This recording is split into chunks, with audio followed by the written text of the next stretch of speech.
Update.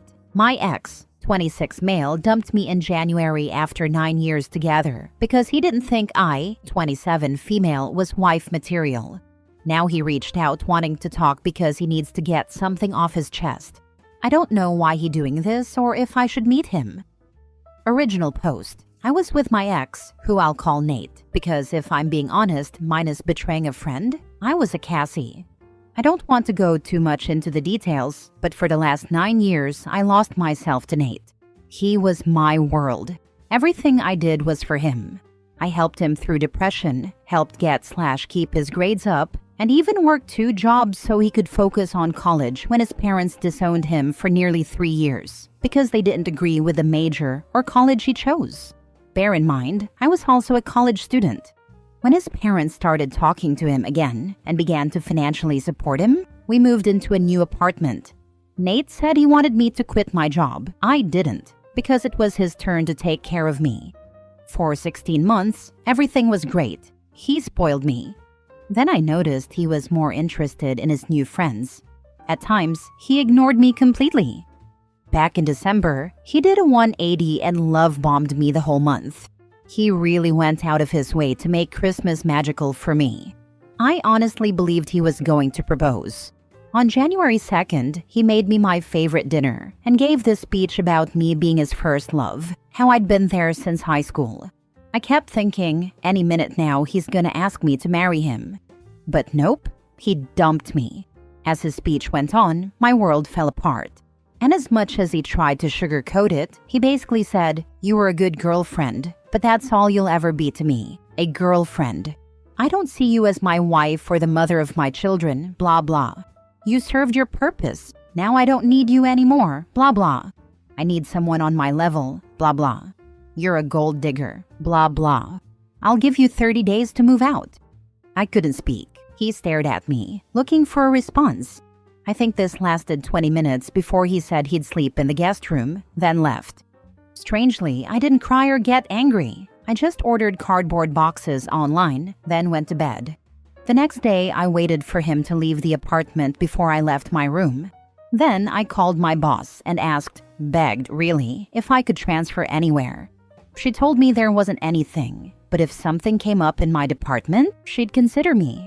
I then reached out to everyone I knew who wasn't also Nate's friend for a place to stay. My cousin invited me to stay in her spare room for as long as I needed, and I could move in straight away, which was amazing. In the 4 days it took me to pack my stuff and move out, I didn't see or speak to Nate. I doubt he even noticed. I didn't trust myself at the time to ignore a "you up" text, so I blocked him and everyone close to him. I even changed my number and email to make sure he couldn't reach me. The first night at my cousin's was the night everything hit me. I think I cried every night that first month. I honestly felt like crap. I thought about what Nate said over and over again.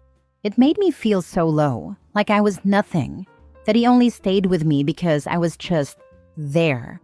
But thankfully, my cousin sent for my mom, other cousins, and real friends to give me an intervention, which I badly needed.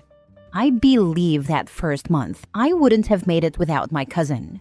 I'm still healing and waiting on the job transfer because I feel like if I'm not in the same city as Nate and I have a place of my own, the fresh start would do me a world of good. I thought by now I'd be a distant memory for Nate, but shockingly, he sent flowers to my job today for my birthday, which was on Sunday. Apparently, he even went to my parents' house looking for me. My mom admitted he's been there before, dropping off stuff and trying to ask questions about me, but they told him to get lost. The flowers came with a card saying, "Dear Cassie, happy belated birthday. I've been thinking about you nonstop for the last few months, especially with how everything ended. I need to get something off my chest that I feel will haunt me for the rest of my life if I don't tell you this to your face. But I have no way of contacting you. If it's possible, can we meet up in the near future? Nate." What could he want? What's haunting him that he needs to say to my face? Everyone in my life is telling me to ignore him, but they hate him. I'm torn, but I can't lie. My curiosity is telling me to meet him and see what he wants. Has anyone been in my shoes or in Nate's? Now for the top comments before reading the update. I just wanted to say, Just because he needs to say something doesn't mean you need to hear it. I doubt it's anything that would add value to your life. He's likely wanting to alleviate guilt for some long ago trespass. My cousin thinks he tried to monkey branch and it didn't work out. Seems like he cheated on you back in December before the love bombing. Now this dumb cheater is probably engaged to the affair partner, hence the wife material comment. Screw him. Let him implode that relationship just like he imploded yours. He's not a good human, and he's trying to make himself feel better about something. He doesn't deserve that, and he doesn't deserve your time or energy. You know what's pathetic? If he cheated and told me that was the reason he was breaking up with me, I don't think it'd have hurt me as much. Not the a-hole. Don't reply to him, ghost him, block him, send the flowers back when they get delivered. He doesn't deserve you. Now for the update. So we ended up meeting. And no, I didn't go to him. I had told the receptionist at my work that if he came looking for me, just say I was out for the day. After he showed up once, I didn't want the drama of him around my job.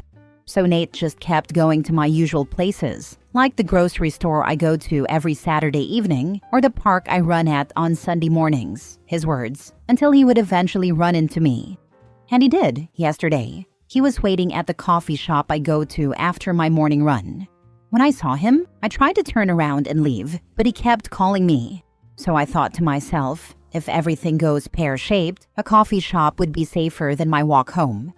So I just sat down and asked him what he wanted. He gave an apology that wasn't an apology. You know, the type with, "I'm sorry but," and "pity me." He blamed his mental health, his job, his parents, his friends, everyone but himself. I took someone's advice on here and said, "Cut the crap. I already know everything." He genuinely looked shocked and stared at me for a second. I guess he thought his coworker already told me everything, so he couldn't lie. Here's what really happened. He fell for a girl in his office. When he told me her name, I knew her immediately. I've met her a few times. He told me that for the last 2 years, he idolized her. To be fair, she's beautiful with an amazing personality. And he hated me because I was the one stopping them from being together. His coworker was too classy to be a side piece. When he broke up with me, he confessed to her that he was madly in love and ended a 9-year relationship to be with her. Well, here's where it gets funny. She doesn't even like him. She called him a piece of trash and told him if he ever spoke to her outside work, she'd report him to HR. So I asked him what any of this had to do with me. Like, we are over. I clearly cut ties. There's no reason for us to speak. He wants to try again. Promised we'd get married before the year ends. Said we belong together. I told him no. I'm nobody's second choice. He threw me away after 9 years and said some pretty cruel things to me. And now he thinks if he snaps his fingers, I'll come running back. He tried to beg and fake tears, bringing up the good times in our relationship. I told him to please leave me alone, as he's already wasted too much of my time. I texted my cousin to meet me at the coffee shop. He kept saying nonsense. He even suggested that if I went to couples counseling for a few months, he'd leave me alone. The 20 minutes it took for my cousin to arrive felt like 20 years. In the end, I just stopped listening and stood at the counter making small talk with the baristas until my cousin arrived. She told him to buzz off, and if he tried to follow us, she'd call her brothers. He stayed in the coffee shop as far as I know, and we just went home. That's it. It's only been a day, but I feel like it's over, and I'm free of him. Girl, not the a-hole. You handled that like a queen. He threw away 9 years chasing a fantasy, got rejected, and thought you'd be waiting like a backup plan. Nah, you chose you, and I'm clapping for it. This has to be the dumbest MF out there. Most people have the smarts to get a feel, set something up and monkey branch. I say this with revulsion, but this guy just YOLO'd his way to a breakup. The other girl was never interested in him. Either he is completely delusional and misread the signs, or he thought he was such a catch that she possibly couldn't say no. And now here he is, dumped by both women and crying about his fate. OP, you dodged a nuclear missile with this one. He almost certainly viewed OP as low value and himself as high value. Ugh, hate those terms. He kept an eye out for someone who he thought was more worthy of the person he believed himself to be. When he thought he found her and had a chance, he dumped OP because of course this woman would want him. Only she didn't, so he goes back to OP, assuming she'd fall in line because he was a catch and they'd been together for so long. Guy even assumes that she wouldn't question anything and would be oh so grateful to be able to prove herself to someone of his caliber. Cue her telling him off. You're being stalked. Change your routine. Yeah, I'm gonna do this, as I run at 6 a.m. so not a lot of people around. Gonna miss that coffee shop though. They made the best breakfast wraps, but I'm not taking any chances and I'll go grocery shopping with my cousin. Next story. Am I the a-hole for refusing to repay my ex-husband for the college tuition he paid 4 years ago? So, for some background, my ex-husband and I ended things over 20 years ago. When our son was 2, he stepped out. At the time, I was a stay-at-home mom and going to nursing school full-time. He was paying for my schooling. After he left, I asked him if he would keep paying for my school so I could finish with no debt. He agreed, saying it was the least he could do. A few months after that, he got his affair partner pregnant. Once she got pregnant, she demanded he stop paying for my schooling. It was a fifth of their income, and she said that money needed to go towards their new baby. He refused and kept paying for the remaining year and a half I had left. Over the years, I continued my education, and now I'm a nurse practitioner. I do well for myself, and I never remarried. On to the problem, my son called me and told me he and his wife are expecting. I was ecstatic. I asked if I could come over sometime during the weekend to give them some things, his favorite stuffed animal from childhood, a check, and some other small sentimental items. He said yes, so I went over earlier today. I came by and gave him everything, including a check for a few $1,000s for baby stuff, co-pays, the nursery, or anything else they might need. My son and his wife thanked me and said the money would be very helpful. My ex-husband and his wife came over a little while later. They surprised them with dinner and didn't know I'd be there, and saw the check on the counter. My ex's wife asked about it, and I said, oh well, I wanted to help out where I could. Everything's so expensive nowadays. I was really just trying to be polite, but I don't think it was any of her business. This woman had the audacity to say, well, maybe since you have all this money now, you can finally pay us back all that money you took when you went to college.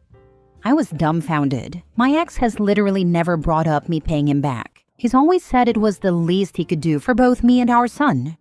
My ex has done very well for himself in his career. I didn't see how or why they'd need the money, so I asked them, do you guys need the money or something? My ex said no, and she said, of course not. It's about principle. I told her I will absolutely not be paying them back for college tuition from over 20 years ago, especially when she ended up in our marital home while I was living in a small apartment, barely making ends meet for years after I initially finished school. I've never been bitter or mean. I've always been civil since our kids are siblings, but my blood was boiling. I left shortly after that. According to my son, this has been a point of contention in their marriage. She's brought it up a few times over the years in front of him, and she's now insisting to him that he needs to convince me to finally pay back what they're owed. The biggest issue is that now the whole family is involved. I got calls from 3 separate family members saying I need to get over myself and just pay it back. So, am I the a-hole here? Now for the comments. Not the a-hole. He created a mess. Did he pay alimony? Did he take it off his taxes? We didn't have any court-ordered alimony or child support while I was in school. He just paid for the school since it was so expensive. I'm not sure if he took it off his taxes. He just gave me the money every month. Once the divorce was finalized shortly after I finished school, we made arrangements for child support but no alimony. Tell her it was the adultery tax or that her husband was ensuring that his son would have a good life with either parent. Not the a-hole. This is exactly what my ex said. He wanted to make sure we could both afford things for our son. It was in a way a good investment for him because we went half on basically every activity he was in, his first car, and his college tuition. We definitely couldn't have done that if I only had a high school education. Last story. Am I the a-hole for refusing to accept that my wife actually wants a divorce after I said we're separating 4 months ago? My wife, 30 female, and I, 33 male, have been married for almost 10 years.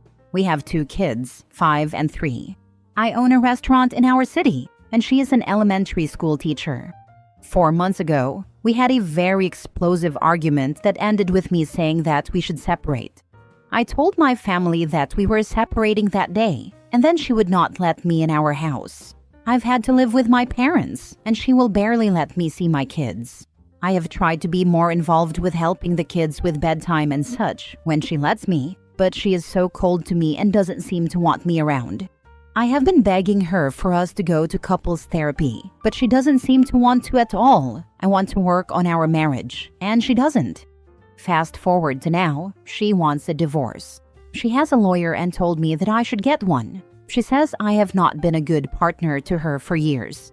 She said she is tired of doing everything in the house and with the kids. But she chose that. She is only a part-time teacher, working half a day, and I run a whole business myself. I have a very demanding job that can involve long hours. It's a small business, so I have a lot of tasks, and it is demanding and exhausting. I usually just get home, shower, and go to sleep, since I have to get up at 4 a.m. the next day. I'm working so hard to provide for my family, and now the whole thing is falling apart. I love my family, and I don't want my kids to go through their parents divorcing. I want her to put in the effort, go to therapy, and work together so our marriage doesn't fail. So, am I the a-hole? You do sound like a massive a-hole. Absolutely ridiculous to say we should separate, then get your panties in a bunch when she wants to make it permanent. What a stupid gamble that's cost you your family. Your spiel about doing no work around the house because you run a business does you no favors. Makes you look even more stupid. He also claims he wants to help with bedtime with the kids and all that jazz, but he also says he works all day, gets home, showers, and gets up again at 4 a.m. There was no way he was helping or parenting prior to, if what he says is true. I try to help in the evenings, but I have catering meals to take a lot in the evenings. I try to stay up to talk to her in the evenings, but she's usually gone to bed early too. Why in the world would you tell your whole family personal business that same day and expect your wife to react any different? You said you wanted to be separated. She gave you that. She probably realized it's much easier to be alone and only take care of the kids. She probably realized that it makes no difference to her whether OP is there or not at all. OP writes that he comes home in the evening, showers and goes to sleep, to wake up at 4 a.m. to go to work. The most she probably has to do is wash his clothes. And when there's an argument, his solution is to separate, not try to lessen his workload and be home more, but to go to his parents and tell everyone. So is this counseling supposed to be for him? She's probably happy that she won't have to hear an alarm clock at 4 a.m.